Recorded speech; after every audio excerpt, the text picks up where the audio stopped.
I'm going to absolutely blow your mind with this one. This blew my mind when I was researching earlier. Wendell Willkie is a conservative Republican who ran against FDR in the 1940 election. Listen to what he has to say about the issues, and you'll see just how much the spectrum in America has shifted to the right. Because I am a businessman, of which incidentally I am very proud and was formerly connected with a large company, the doctrinaires of the opposition have attempted to picture me as an opponent of liberalism.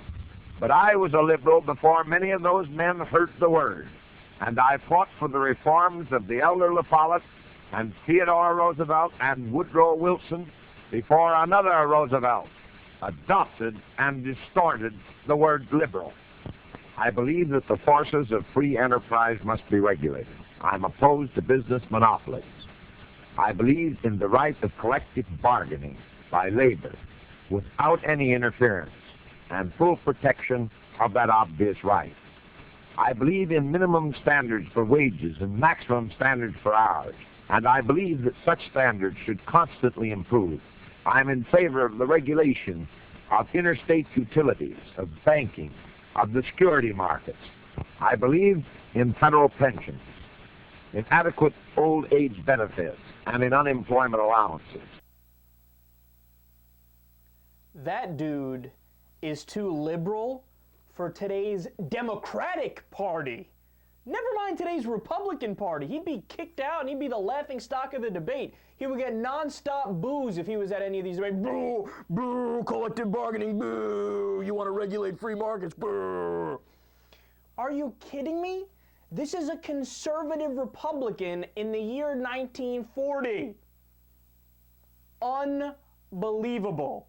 I jotted down one of the things he said because, I mean, listen, quote, I was a liberal before any of them heard the word. Talking about FDR and his people.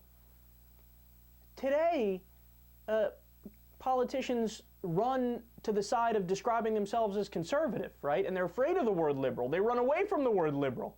Back then, the conservative Republicans were saying, oh, no, I'm as liberal as they come. I love liberalism. Conservative, I hate conservatism. What are you talking about?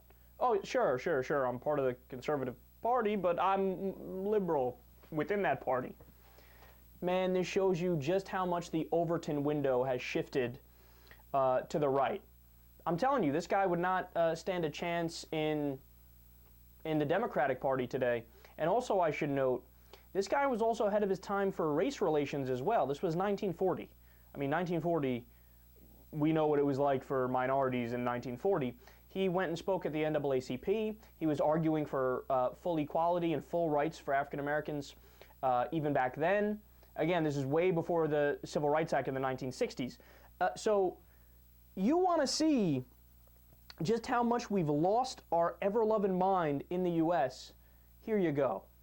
So what I want the Democrats to do, and this goes back to the segment we did before, stop being apologetic. Stop being like ashamed of being liberal or being progressive. Get in people's fucking face about it. Because if you make a strong, confident argument, you can shift the spectrum. You can go on the offense and make people say, oh, I mean, oh, yeah, no, totally, I'm with that guy. That guy's, he's making a lot of sense when he says universal health care, when he says raise the minimum wage, when he says do all these things. It can be done, man. You just need people with spine.